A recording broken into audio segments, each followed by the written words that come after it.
Hey everyone, welcome back to Wireless Solutions. In this video, I will show you how to rename any app on your Android phone. Step-by-step guide. Here's what we will cover.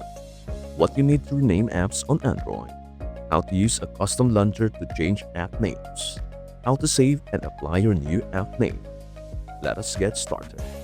To rename any app on your Android phone, start by installing a custom launcher like Nova Launcher or Microsoft Launcher, since most Android phones don't allow app renaming by default.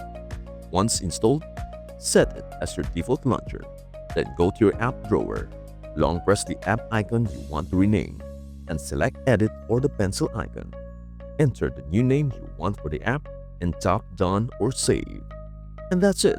If this video helped you out, please do like, share, and subscribe to Wireless Solutions for more smart Android tips and tricks.